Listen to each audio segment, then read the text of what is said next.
Freddie Meikle, PGA Golf Professional. I've been building clubs for the last 10 years. This is what I've got in my golf bag, following on from a video earlier in January where I had budget golf clubs put together. Now I've got a bit more punch in the package. I've been playing with the 50, 54, 58 in the 0311 forged.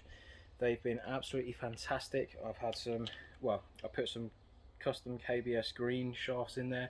They look brilliant, they perform brilliant, I absolutely love them, but I am going for a different set of wedges in the bag, simply because there's too much value in these for me.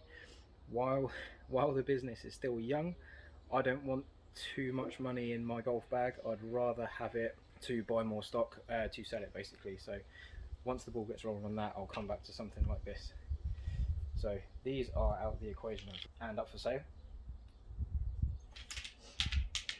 So I've recently acquired a contract with Cleveland, so I'm going 50, 54 and 60 in the RTX zip core wedges.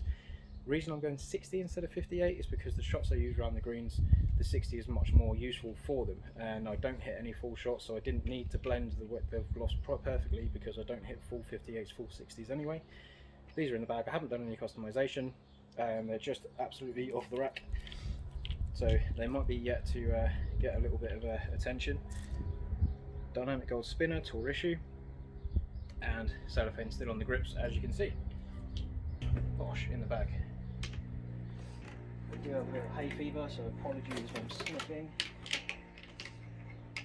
Now, irons. These were the two sets of irons that I was umming and ahhing between. This is the Gen 2 0311P, and this is the 0211 ST Forge. So these are very much a bladed club.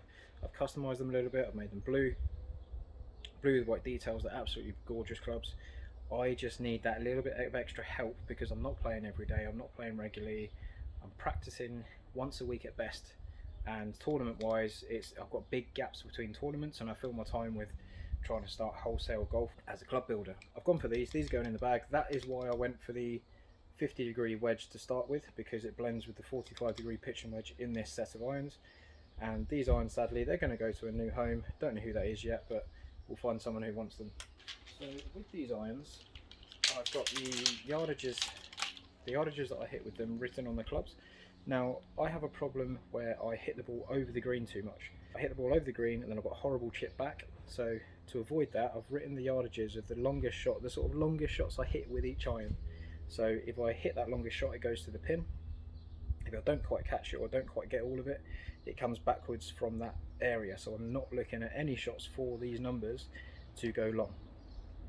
I'm looking at 143 carry on the wedge, 157, 168, 184, 191 and 211. So for me, I was going up through the irons, and once I got to 4 iron, my distances stopped consistently being longer than the previous club. So the 5 iron goes to 11. The 4 iron would go further, wouldn't go further. It would vary a little bit too much. So with all that variance, I just took it out and I'm opting for a hybrid instead. There we have the irons. Shaft wise, we've got them pured. This was my inspiration for spine aligning a lot of clubs and going into that area of club building, because I just like it. The NS Pro prototype shafts are extra stiff. We've got the spine on the top of the club because I want the toe to go down as much as possible. As the club comes into the ball, I want that toe to stay that side, hold the ball out to the right hand side. That suits me. So here,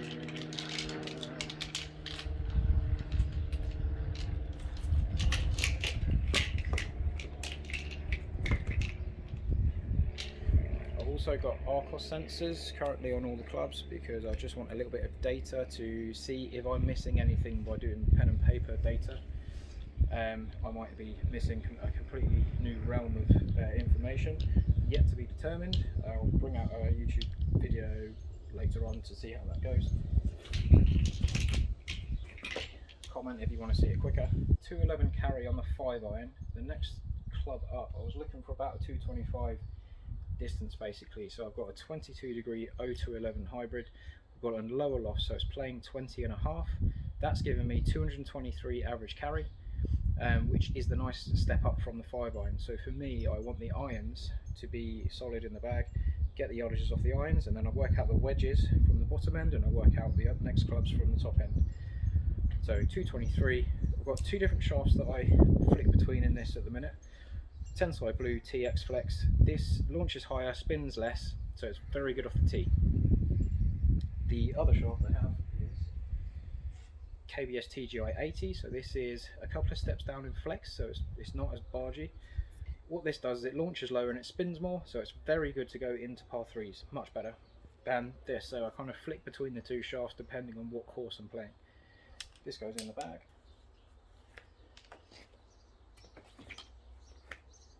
The next step up from there is my 5-wood 0211 PXG. I've got this on the flatter setting, so the head's a little bit lower. Again, I want to hold the ball out to the right hand side. Hazardous red, so higher launching, higher spinning than some of the other hazardous shafts. The reason I want to do that is because I want the ball to land nice and soft when it comes down, because I'm going to be hitting it into par 5s, I'm going to be hitting it into tight fairways, so if it lands softer on the fairway, it's going to stay where it lands. A nice jump up from the 223 carry on the hybrid. Again, I'm looking to fill the gaps as we go along. Spine is aligned at the front of the shaft because I want as much consistency as I can, and with that I've got the spine in the same place on all the woods because I just want it to be as consistent as possible, and so far it feels like it absolutely is. Off the tee I've been more consistent than I've ever been.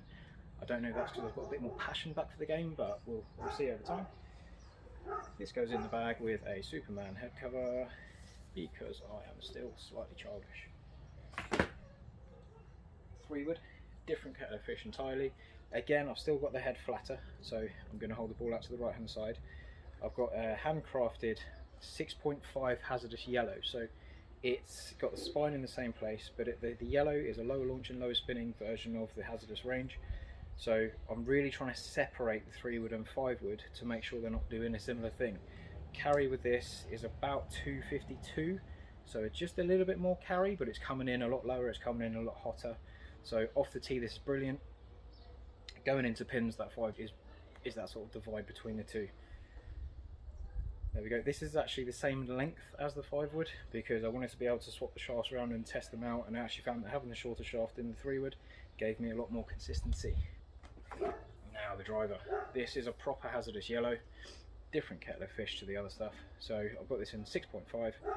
I'm looking at a 9 degree because I've got the consistency of the 3-wood off the tee. I don't mind this being a little bit wild. So my carries do vary a little bit. With the 10.5 head, my carry was a lot more consistent. With the 9 degree head, it varies a little bit more, but I do get that big bomber that comes out, and when that doesn't matter as much because I can fall back to the 3-wood when I need to be precise. This I can just give it a big hoolie and hope for the best. Again, flatter lie angle on the head, spine at the front, and I do use mid-size grips all the way through. I quite like the standard grips that come with the BXG stuff. This is just an absolute weapon. I feel like, well, direction wise I just drop it on the sort of area that I'm looking quite consistently. Very rarely hit it massively offline, which is really quite handy. Again, that could be because I'm playing more, a bit more passionate, and I'm being a bit more, much better vision. Don't know yet.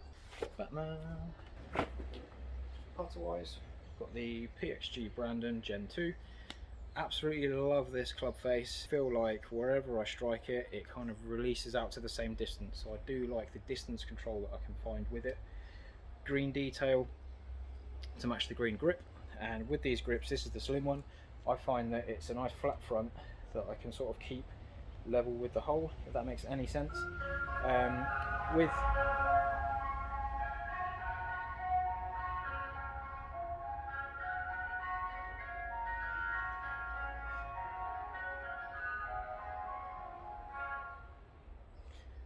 With this logo on here, I find I can get my thumb in the same place every time, so there's less variance putt to putt, and being face balanced because it's got the double bend shaft, that allows me to feel like I can keep the putter straighter for as long as possible, and I quite like being able to do that. So my night putter that I fall back on has a bit more rotation, which is good in circumstances, but for me it's nice to be able to go back to that, to this, back to that, to this, to keep myself sharp basically.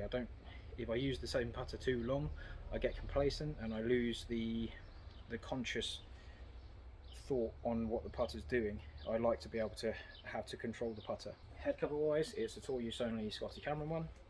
A little bit of colour goes on there, in the bag. there we have my clubs.